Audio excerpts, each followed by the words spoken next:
A straw to accompany our iced coffee, a plastic bag to carry our takeout, a candy bar wrapper. Each appears harmless on its own. These modern conveniences are so common and so quickly discarded that they hardly register in our minds. However, single-use plastics have a high environmental cost that we will have to pay for millennia. Our addiction to plastic is wreaking havoc on our oceans, wildlife, and health.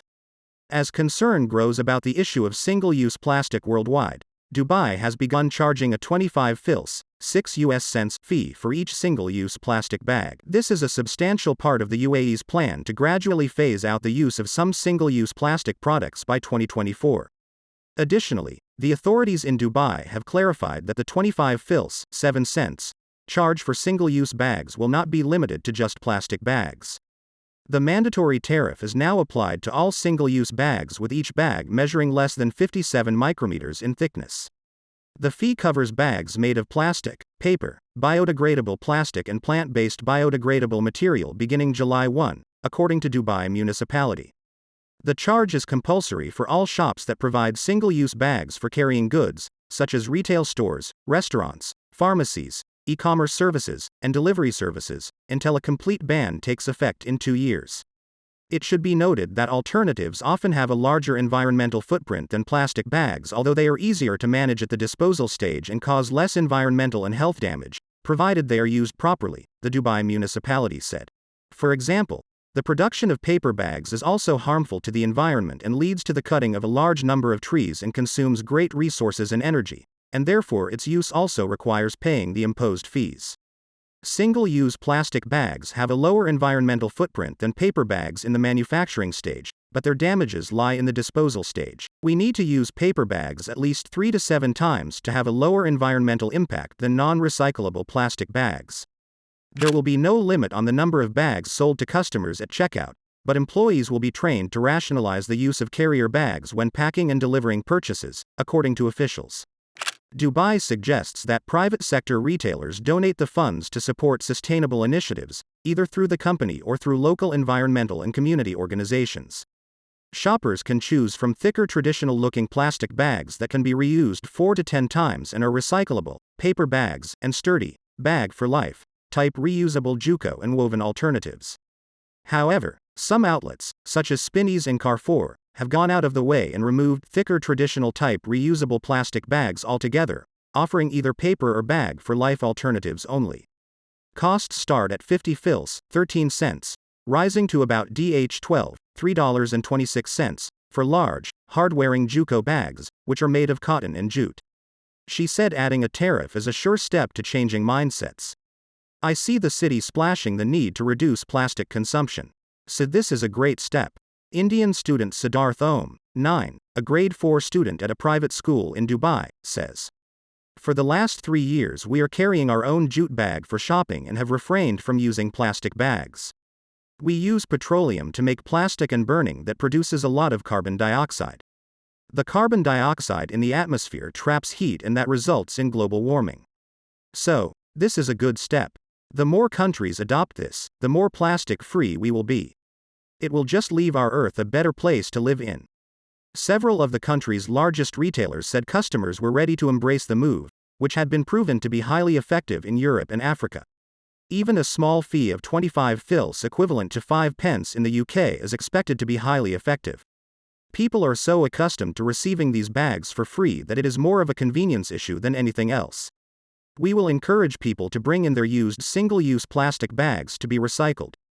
Naveen Kumar, a Dubai resident, purchased his groceries and placed them in a toxic-free bag.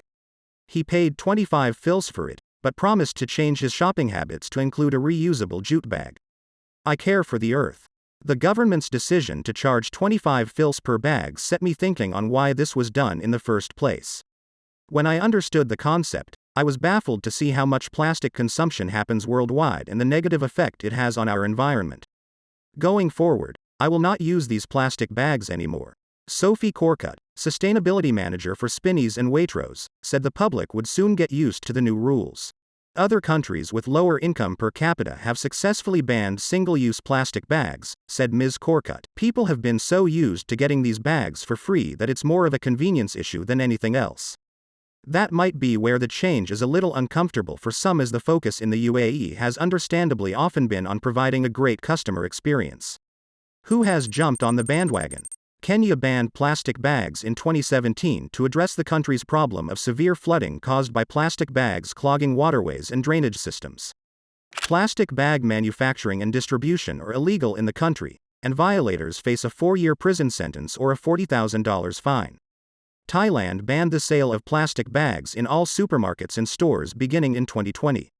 Since 2008, Rwanda has had a total ban, with policies including luggage searches at borders to confiscate any plastic bags brought into the country.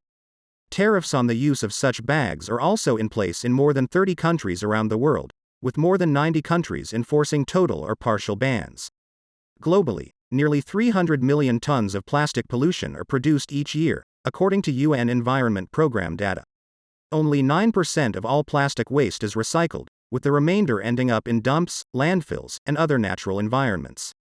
The UN estimates that unless current trends change, the oceans will contain more plastic than fish by 2050. The fact that the ban is a part of the law will also ensure its success, according to Ms. Korkut. In Dubai, we will have to implement the charges for the bags or else there will be penalties, she said. It is not voluntary, everyone has to comply and there will be constant inspections. She added that, even though there is no absolute ban in Dubai, with charges for each single-use bag implemented, her company would be committed to completely eliminating the use of plastic. We are planning on not having any single-use plastics in any of our stores by the end of the summer, she said. We will be encouraging people to bring their old single-use plastic bags into us to be recycled. Now, what are single-use plastics? Simply put, single-use plastics are goods made primarily from fossil fuel-based chemicals, petrochemicals, and designed to be discarded immediately after use, often within minutes. Bottles, wrappers, straws, and bags are the most common uses for single-use plastics in packaging and serviceware. Plastics do not degrade when left alone, they simply break up.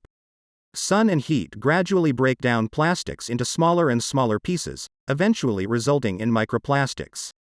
These microscopic plastic fragments, no longer than 5 mm long, are difficult to detect and can be found almost anywhere. Some microplastics are even designed to be small, such as microbeads in facial scrubs or microfibers in polyester clothing. They end up in the water, where they are eaten by wildlife, and also into our bodies. They've even made it up to the remote Pyrenees mountain range and even as far deep as the Mariana Trench. Microplastics are especially dangerous to wildlife because they can easily accumulate inside an animal's body and cause health problems such as punctured organs or fatal intestinal blockages. How would such bans benefit?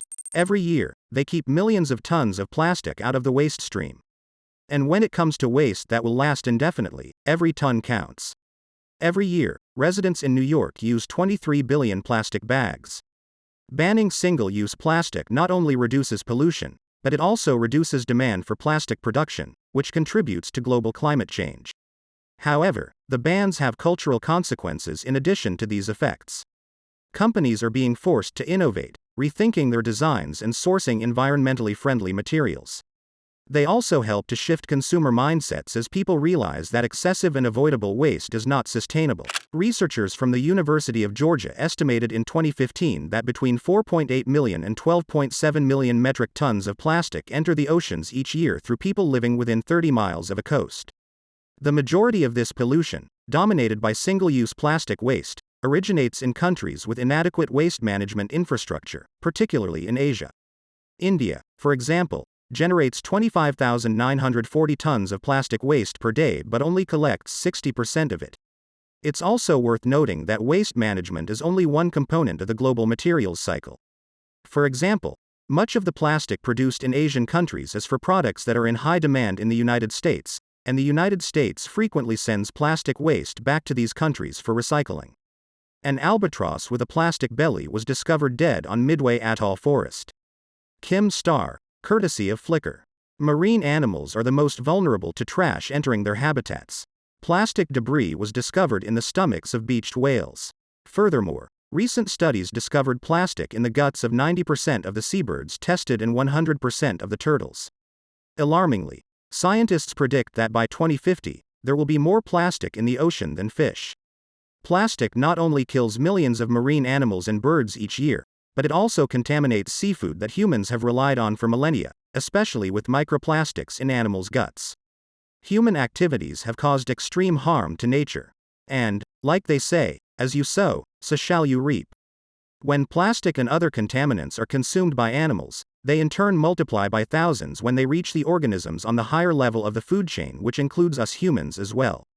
It not only is a prudential, but also an ethical responsibility to look after the environment and do away with anything that harms it. Let us all do our bit to save the planet. Kudos to the Dubai government for their initiative. What do you think about this? Do you also find the initiative taken up by the Dubai government commendable? Do let us know in the comments section below. If you liked the video, do give us a thumbs up and share the video with your friends and family. We keep coming with such informative and interesting videos time and again, so make sure you subscribe to our channel. Also, don't forget to hit the bell icon below. This way, you'd never miss out on anything new that we come up with.